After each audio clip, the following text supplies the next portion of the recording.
ফজলুর রহমান সাহেব বেগম খালেদা জিয়া এবং শহীদ রাষ্ট্রপতি জিয়াউর রহমানের 19 দফা বা 31 দফাকে ধারণ করেন না। ফজলুর রহমান সাহেব আবার বলে দিচ্ছি, তিনি মুক্তিযুদ্ধকে ধারণ করেন না, সেজন্য 24কে ধারণ করেন না। উনি মুক্তিযোদ্ধা বলে দাবি করে আসলে উনি হচ্ছে ভারতের দালাল। উনি ভারতের আধিপত্যবাদকে দেশে প্রতিষ্ঠা করতে চান। সেই জন্য সংসদে যখন উনি বক্তব্য দেন, ওই যে সে উত্তরগুলো দিচ্ছি না, ইসলামকে আপনি ধারণ করতে পারেন না, তাহলে এবার উত্তরগুলো দেন একসাথে। বাংলাদেশকে ইউনাইটেড নেশনে 72 সালে কেন সেদিন মেম্বারশিপ দেওয়া হয়নি? 72 সালে চীন কেন বলছে? 72 সালের আগস্ট মাসে চীন বলতেছেন, কি বলতেছে চীন? নিরাপত্তা পরিষদে ভেটো প্রয়োগ করলেন। কেন? ইন্ডিয়ান সোলজার হচ্ছে যতক্ষণ না সরবে ততক্ষণ আমরা কি দিব না, আমরা ততক্ষণ পর্যন্ত সমর্থন দিব না। চীন তো আমার স্বাধীনতা চাইছে। সো চীন হচ্ছে, আজকে যখন বলা হয় যে শেখ সাহেব নাকি আপনি কি করছেন, শেখ সাহেবের জন্য সমস্ত সৈন্য ফেরত গেছে, আপনি চীনকে বলেন বাংলাদেশ স্বাধীনতা বিরোধী। হয় চীনের জন্য আপনি বাংলাদেশ পাইছেন, নাহলে সেদিন সোভিয়েত ইউনিয়ন এবং ভারত বাংলাদেশকে অঙ্গরাজ্য হিসাবে এক করে দিতেন। এবং তার একটা উদাহরণ দিই আপনাকে, এই যে শ্রীমতী ইন্দিরা গান্ধী 31শে মার্চ 1971 সালে বক্তৃতায় বলতেছেন, পূর্ববঙ্গে সংগঠিত সাম্প্রতিক ঘটনাবলিতে, পূর্ব পাকিস্তান বলেননি, বলছেন পূর্ববঙ্গ। সেটা কয় তারিখে বলছেন? 31শে মার্চ 1971 সালে। সো এই ফজলুর রহমানরা চাই বাংলাদেশ ইন্ডিয়ার সাথে এক হয়ে যাক, বিলীন হয়ে যাক, যেটা শহীদ রাষ্ট্রপতি চায়নি। বলছেন যে ফজলুর রহমান মুক্তিযুদ্ধকে ধারণ করে না, আবার তিনি অভিযোগ করছে যে কোনো মুক্তিযোদ্ধা এবং মুক্তিযোদ্ধা পরিবারের কেউ জামায়াত ইসলামী করতে পারে না, কোনো শহীদ পরিবারের কেউ জামায়াত করতেই পারে না, করলে এটা ডাবল অপরাধ। কি বলবেন? এবার আপনাকে প্রথমে বলে দিই যে আপনি প্রথমেই শুরুতে বলছেন আমি কিন্তু জামাত সমর্থক, বলছেন না? আমার 2 চাচার লাশ এখনো পাইনি। আমার 2 মামা শহীদ হয়েছে যাদের লাশ আমরা পাইনি।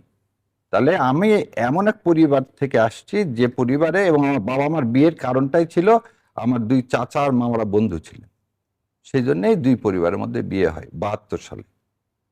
সো ফজলুর রহমান সাহেব বলছেন জামাত ইসলাম, হ্যাঁ ফজলুর সাহেব বলতেই পারেন যে ইসলাম যারা চাইবে তারা এই দেশে থাকতে পারবে না, কারণ উনি তো আয়নাঘরে যায়নি, কারণ উনি তো আপোষ করে গত 17 বছর হাসিনার দালালি করেছিলেন। আমরা ফজলুর রহমান সাহেবের কিশোরগঞ্জের ঘটনা জানি না? উনি ছাত্রলীগ থেকে এসছেন, কিন্তু উনি তো কতদিন সেজন্য বলছে জিয়াউর রহমানকে ধারণ করেন না। উনি তো চিৎকার করে বলতে পারেননি যে বাংলাদেশ আজ পর্যন্ত ভারতীয় আধিপত্যবাদ মুক্ত হয়নি। উনি কি বলছেন ওইখানে দাঁড়ায় থাকে? উনি তো এখনো বঙ্গবন্ধু বঙ্গবন্ধু বলে ফেনা তোলেন। হয় যে এই বঙ্গবন্ধু যাকে বলতেছেন, সে বঙ্গবন্ধু সময় আমার মা বোনকে কি পড়তে হয়েছে? জাল পড়তে হয়েছে। দুর্ভিক্ষে অনাহারে হাজার হাজার মানুষ, না লাখ লাখ মানুষ মারা গেছে, এ কথা তো উনি বলেন না। উনি তো বলেন না যে ভারত আমাদেরকে গত 17 বছরে চুষে খাইছে। ওনার ভারতের নাম নিশ্চয় ওরা খুব বিয়া হয়, কারণ ভারত ওনার ভাসুর হয়। আর ইসলামের বিদ্বেষী উনি একজন ইসলাম বিদ্বেষী, সেই জন্য ওনার মুখে দেখবেন ধর্ম নিরপেক্ষতার কথা। আর শহীদ রাষ্ট্রপতি জিয়াউর রহমান বলছেন, কি বলছেন? যে বাংলাদেশে সর্বপ্রথম বিশ্বাস করতে হবে আল্লাহর উপর পূর্ণ আস্থা ও বিশ্বাস। এবং 1976 সালে প্রেসিডেন্ট জিয়াউর রহমান আসার পর, আমি বলি যে সংসদে ভাইদের তোলা উচিত, প্রেসিডেন্ট জিয়াউর রহমান আসার পর সৌদি আরব আমাদেরকে কি দিলেন? স্বীকৃতি দিলেন, এবং প্রথম আমাদের দেশ থেকে লোক নিলেন। কেন? শহীদ রাষ্ট্রপতি জিয়াউর রহমান বললেন, আমরা মুসলমান দেশ, আমরা আপনার কাছে সাহায্য চাই না, আমাদের 2টা হাত আছে, আমাদেরকে কাজ দেন। সো এই ফজলুর রহমান যদি বিএনপিকে ওন করে থাকে, শহীদ রাষ্ট্রপতি জিয়াউর রহমানকে ওন করে থাকে, তাহলে আজকে দাঁড়া থেকে এই কথা বলতে পারে ইসলামের বিরুদ্ধে? উনি সেজন্য উনি ভারতের দালাল, উনি বাংলাদেশকে ওই করেন না। ফজলুর রহমান সাহেব যা বলছেন এটা মিথ্যাচার। মিথ্যাচার কি বাক স্বাধীনতা? নারীর প্রতি যেমন কোনো কুরুচিপূর্ণ কোনো কাজ যেমন বাক স্বাধীনতা নয়, তেমন দাঁড়িয়ে থেকে মিথ্যা কথা বলাটা, মিথ্যা প্রতিশ্রুতি দেওয়াটা, সেটাও বোধহয় বাক স্বাধীনতার মধ্যে পড়ে না। এখন বাক স্বাধীনতা মানেটা কি? এটা জেইস মিল বলছে, liberty should be controlled, liberty should be controlled, otherwise you cannot enjoy the liberty. তাহলে ডেমোক্রেসি এনজয় করতে গেলে there is some sort of restriction. এই রেস্ট্রিকশন আপনাকে কোথায় দিচ্ছেন? সংবিধানের 3য় পরিচ্ছেদে মৌলিক অধিকার সেখানে দেওয়া হয়েছে। ভাইয়ের কথা থেকে দেখা গেল দুইটা দ্বিচারিতা আছে। একটা হচ্ছে চিফ হুইপ সাহেব বলছে যে আমার নামে কেউ বললে তাকে ছেড়ে দেওয়া হোক, তার মানে তার বিরুদ্ধে কেউ তার সংসদের কোনো ভাষণের প্রতিবাদ কেউ করছে, তাকে তখন ছেড়ে দেওয়া হয়েছে। আমিও এর আগে বলছি গভর্নমেন্ট অন টেস্টে আছে, অন টেস্টে আছে, জুলাই যোদ্ধাদেরকে ধরবে, ধরে ছেড়ে দিবে। কেন এই কাজগুলো করা হচ্ছে, যে অন টেস্ট কেন বললাম, যে যাতে একটা ত্রাসের একটা কিপ তৈরি হয়, একটা পরিস্থিতির সৃষ্টি হয়। সো আজকে দুইজনের কাছে কিন্তু এই কথা শুনলাম। একটা জাহিদুর রহমান সাহেব বলছেন যে ব্যবস্থা নেওয়া হবে, গতকালকে বোধহয় মাননীয় প্রধানমন্ত্রী বলছেন ব্যবস্থা নেওয়া হবে। তো সরকার থেকে যখন বলে ব্যবস্থা নেওয়া হবে, এবং আপনি প্রথমেই শুরু করতে বলছিলেন রাষ্ট্র সমাজ না বিবেক, কে এটা নির্ধারণ করবে? এবং সংবিধানে বলা আছে আইনের মধ্যে থেকে তোমাকে বলতে হবে, যদি কোনো কথা আপনার রাষ্ট্রবিরোধী হয় তবে তাকে আপনি তুলে নিয়ে যেতে পারেন, তার বিরুদ্ধে আপনি প্রসিডিং ড্র করেন, মামলা করেন, তারপর নিয়ে যাবেন। যে হাসিনা 17 বছর যেটা করছে সে একই কাজ আপনি ভোলায় ওই ছোট্ট একটা বাচ্চার মাকে রাত্রেবেলা তুলে নিয়ে গেলেন উইদাউট ওয়ারেন্ট। কিভাবে উইদাউট ওয়ারেন্ট কিভাবে তুলে নিয়ে গেলেন? এটা আপনাকে কে দিছে? এই ম্যান্ডেট দিল কে? আপনি একদিকে বলতেছেন গুম খুম হয়নি, আপনি গুম খুম যাতে হয় সেজন্য তো গুম খুমের আইনকে কি দিলেন না, সংসদে আনলেন না, বাতিল করে দিলেন। আপনি বাতিল করে দিলেন। আপনি গতকালকে দেখলাম বললেন একজন যে জুলাই সনদ নিয়ে যারা বিভেদ সৃষ্টি করতে চাইবে তাদের বিরুদ্ধে ব্যবস্থা নিবে। তার মানে এখন আমি জুলাই সনদ নিয়েও কথা বলতে পারবো না। মুখে কষ্ট, হাত পা বেঁধে সাঁতরাতে বলেন না, পরিণাম ভালো না। ভাইও বললেন যে শাহরিয়ার ভাই যা ইচ্ছা তাই বলতেছেন, এবং ওখানে আরেকটা কথা বলছেন ফজলুর রহমান সাহেবরা যা বলছে তার উত্তর নাকি দিতে পারবো না। শোনেন, নির্বাচন তো হয়েছে ইঞ্জিনিয়ারিং এর মাধ্যমে, অতএব বেছে বেছে তো যাকে যাকে নেওয়ার সংসদে নিছেন, যাদেরকে নেওয়ার না তাদেরকে নেননি। এবং মাননীয় বিরোধী দলীয় নেতা সেজন্যই বলছেন সোহরাওয়ার্দী উদ্যানে যে যদি নির্বাচন সুষ্ঠুই হয় তাহলে তো ওই ম্যাকিয়াভেলির মতো 100 বার বলতে হবে না নির্বাচন সুষ্ঠু হয়েছে, নির্বাচন সুষ্ঠু হয়েছে। সো এখন ফজলুর রহমান সাহেব কি বললেন? ফজলুর রহমান সাহেব কেন বলতে পারেন না যিনি ছাত্রলীগ থেকে আসছেন এখনো ওনার উপরে সে আওয়ামী লীগের প্রেতাত্মা ভর করে আছে?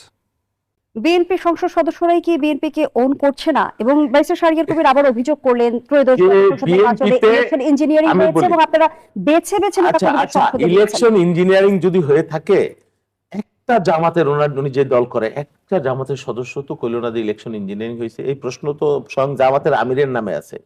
বারবার আমানত বাজেয়াপ্ত হওয়া একটা লোক কিভাবে এবার এমপি হইলো, এটা তো বিস্ময়কর ব্যাপার। এই প্রশ্ন অভিযোগ তো জামাতের বিরুদ্ধে আছে, কিন্তু জামাতের লোকরা এই প্রশ্ন সংসদে একবার উত্থাপন করে না, কারণ ঢিল ছুড়লে নিজের দিকে পড়ে। জামাতের আমির এই যে এমপি হয়েছে এটা নিয়ে তো মারাত্মক প্রশ্নবিদ্ধ আছে, এবং আমরা তো সেই অভিযোগই করি যে ইলেকশন প্রশ্নবিদ্ধ হয়েছে, ইঞ্জিনিয়ারিং হয়েছে। কিন্তু দুঃখজনক ভাবে উনি এখানে বলছে, এটা ভালো বলছে, এই আলোচনা হওয়ার দরকার আছে। সংসদে এই অভিযোগ কেউ আনে না, জামাতের আনলে খুব ভালো হইতো।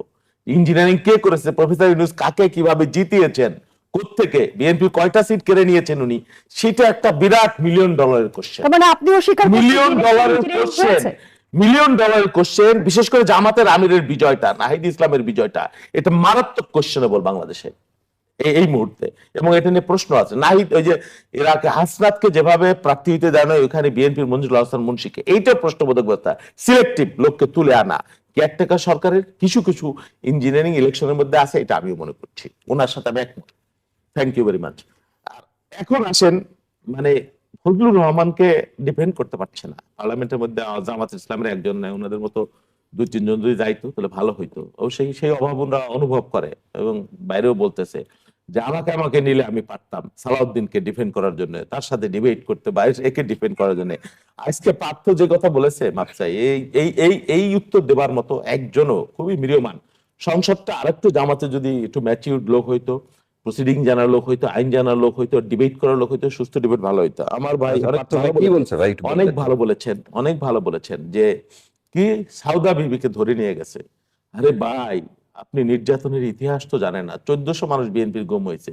স্মৃতি নামে একটা মেয়ে 10 মাস, জগন্নাথ বিশ্ববিদ্যালয়ে একটা মেয়ে হাসিনাকে নিয়ে একটা শব্দ লিখছিল, 16 মাস 18 মাস তাকে জেলে থাকছে, আজকে ধরছে এই হাওয়া বিবি না সাউদা বিবি, কালকে আপনি তার পক্ষে ছাপাই গেলেন, তার যে কুরুচিপূর্ণ বক্তব্য, তাই বলে ওয়ারেন্ট না, না, ছাড়া কি না, তাকে না, অ্যারেস্ট না, করতে না, পারেন ভাই? মানে সেইটা পারে না, হয়তো এটা নিন্দনীয়। এটাই। না, না, আমি ধরেছে, এতটুকুনি বলছি। আচ্ছা একদিন জেলখানায় ছিল, পরের দিন সরকারের উদ্যোগে মুক্তি পেয়েছে, এই জায়গাটাও আপনি সাপোর্ট তাহলে করেন? সরকারের উদ্যোগে পার্থক্য মুক্তি আছে পেয়েছে? কিনা? না, সরকারের আপনার কথাটাই বললাম, আপনাকে অভিনন্দন জানাচ্ছি। আমি বলি, আপনাকে আমি ওই অভিনন্দন জায়গায় জানাচ্ছি যাচ্ছি, যে সরকারের তাকে গ্রেফতার করা না, মহা অপরাধ হয়েছে, না, মহা অপরাধ হয়েছে, সরকার ছেড়ে দিয়েছে তো। একদিন জেল কেটেছে, সরকারের জন্য তো ছেড়ে হ্যাঁ, দিয়েছে। পুলিশ ছেড়ে দিয়েছে। না, আপনি পুলিশ তো কিভাবে দেবে? সরকারি।